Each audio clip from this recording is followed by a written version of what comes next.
Retrouvez le débat de Smart Impact avec Veolia.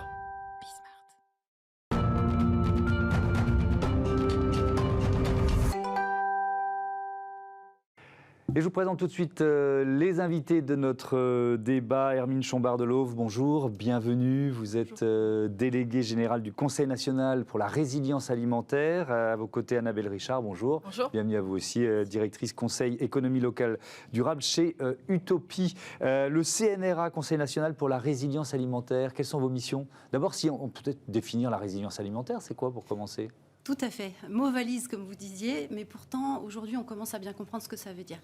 La définition qu'on a choisie, c'est la capacité des territoires et des systèmes alimentaires à nourrir la population de façon adaptée, accessible et évidemment suffisante.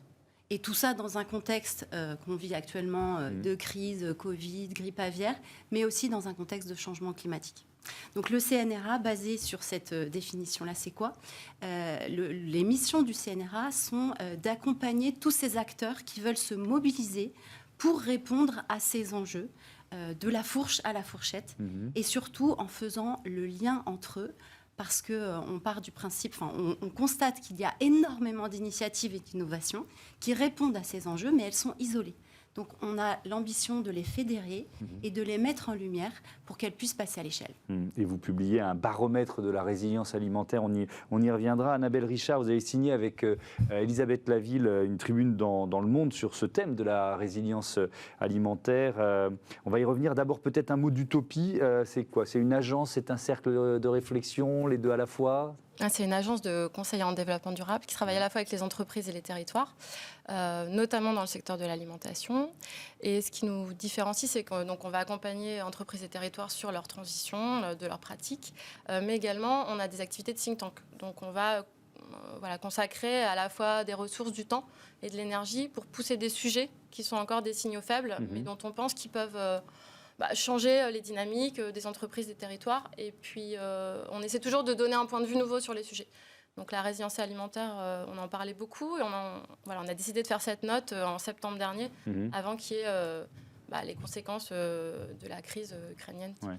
Donc, note effectivement intitulée « Nourrir les territoires en temps d'incertitude ». La tribune qui a été publiée dans Le Monde est issue de cette note. Alors, peut-être un petit coup d'œil dans le rétroviseur. Crise alimentaire, guerre en Ukraine, même si la note, vous l'avez dit, précède la guerre en Ukraine, ce sont des révélateurs, ces crises. Tout à fait. Très clairement. C'est intéressant de voir que c'est maintenant dans le débat public, dans le débat politique même, beaucoup plus qu'avant. Oui, il y a eu une accélération depuis quelques années de sujets dont on sentait qu'ils montaient avec pas mal de fragilités du système alimentaire qui sont déjà étayées dans beaucoup de rapports.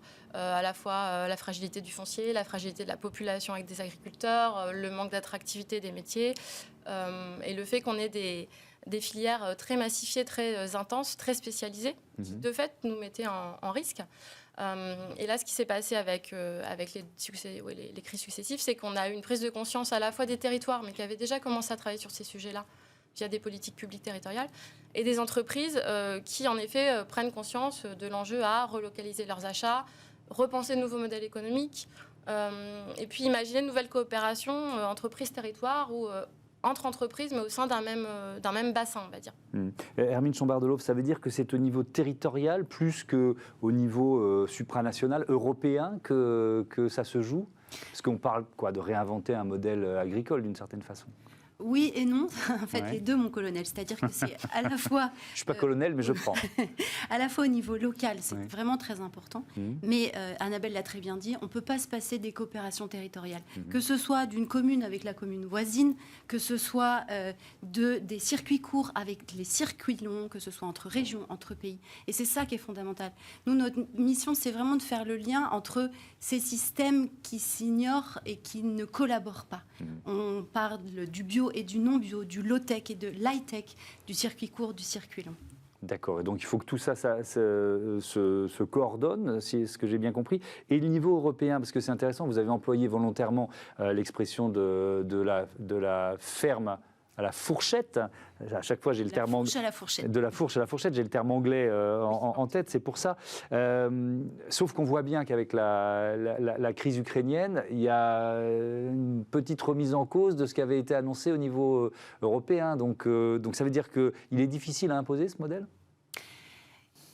Évidemment, le futur n'est pas rupture. Il faut vraiment qu'on capitalise sur ce qu'on a aujourd'hui et qu'on valorise toutes ces initiatives qui existent d'un côté, et de l'autre côté, qu'on se donne une ligne d'horizon.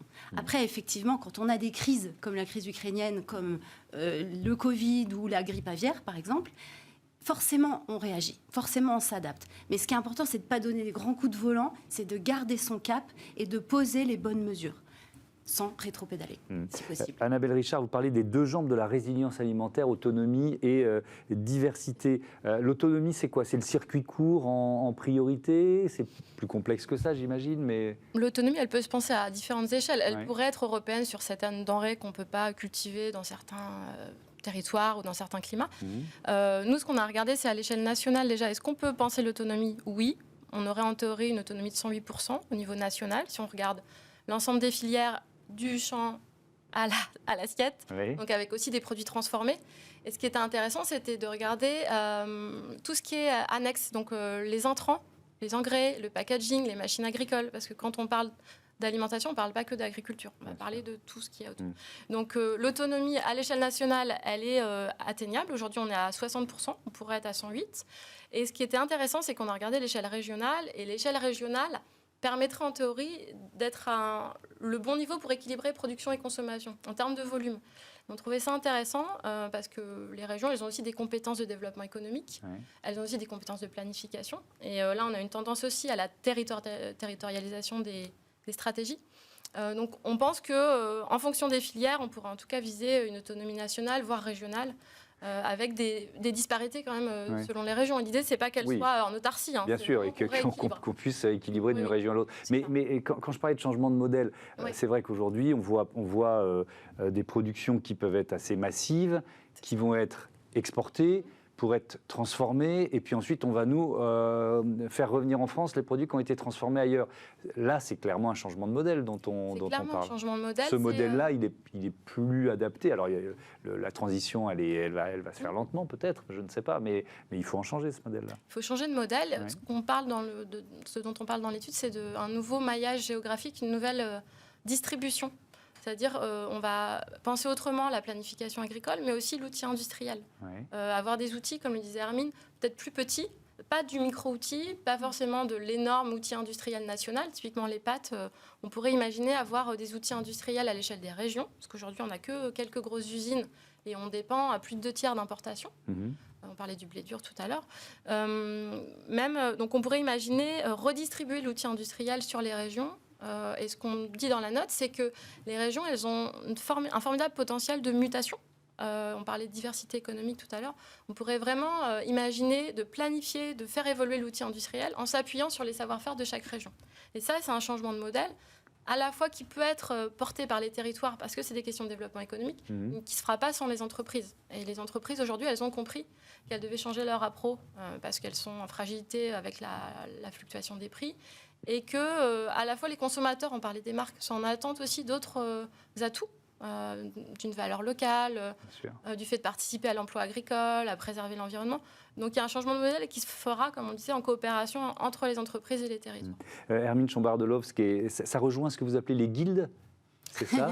J'ai vu ça en préparant l'émission. C'est quoi les guildes ? Tout à fait. Alors la guilde, pour le moment, elle n'existe pas encore. Elle est en maturation. L'objectif de la guilde, c'est effectivement de créer un écosystème de vrais gens. J'insiste là-dessus. On n'est pas que sur du digital. C'est très important. Et cet écosystème a pour objectif de faire émerger des projets en faveur des circuits courts alimentaires dans les territoires. En fait, l'objectif, c'est avant tout de capitaliser sur ce qui existe déjà sur le territoire et de reconnecter les acteurs avec leur territoire. Parce que ce que dit Annabelle est très vrai. Il y a quand même, avec une disparité entre nos régions, des outils industriels qui sont installés en France et qui fonctionnent. Mais pour beaucoup, ils sont déconnectés de leurs voisins agriculteurs, qui lui-même ne sait pas très bien où va sa production, à qui elle est vendue, comment elle est transformée, combien elle coûte, combien elle a été vendue, etc. Donc l'objectif, c'est d'abord un premier état de lieu. Vous parliez tout à l'heure du baromètre. Je saisis la balle. Mais au oui, bond. allons-y. Voilà. Il reste 2 minutes, j'avais prévu d'en parler, ça tombe bien. L'objectif de ce baromètre, c'est pas de progrès sans mesure. De quoi on part? Quelles sont les données, quels sont les atouts de mon territoire? Avant de créer une 12e légumerie, je vais m'attacher à savoir quelles sont les légumeries de mon territoire, même si elles sont cachées dans une petite école scolaire rurale, par exemple. Après, on va justement essayer d'identifier les trous dans la raquette. Parce que la résilience, c'est une approche systémique. S'il y a un maillon manquant, on n'a pas un système résilient. Donc comment est-ce qu'on fait pour pallier à ce maillon-là? On va commencer par regarder sur notre territoire ce que l'on a, sur quoi on peut capitaliser. Et après, on va aller voir sur les territoires voisins. Et l'objectif des guildes, c'est aussi précisément d'apporter des solutions clés en main, opérationnelles, un peu plug and play, pour prendre les mots à la mode. Sur étagère, on va avoir une solution qui répond aux enjeux de transmission des fermes, de transformation semi-industrielle, de formation en agroécologie, etc. Pour terminer, Annabelle Richard, est-ce qu'il y a une région un peu pilote, un peu plus avancée que les autres dans ce nouveau modèle dont vous parlez? Il y a des régions qui sont plus autonomes que d'autres et plus diverses que d'autres. Donc la région Bretagne se situe dans le top du classement sur l'autonomie. La région Pays de la Loire aussi est bien dotée. C'est des régions qui historiquement ont su cultiver le patrimoine local et le goût de la coopération. C'était porté par les coopératives agricoles. Il y a eu un bel essor industriel au sortir de la guerre, quand il y a eu un travail de planification et de régionalisation du développement économique. Donc ça s'explique aussi par l'histoire. Et c'est ça qui est intéressant dans le message qu'on peut donner, c'est que la résilience, c'est aussi une question de culture économique. Et que les régions qui ont su, qui sont aujourd'hui les mieux dotées, sont celles qui ont su conserver un certain goût de la coopération économique, de la planification à leur échelle. Merci beaucoup, merci à toutes les deux, à bientôt sur Bismart. On passe à Smart Ideas, une start-up à l'honneur comme tous les jours.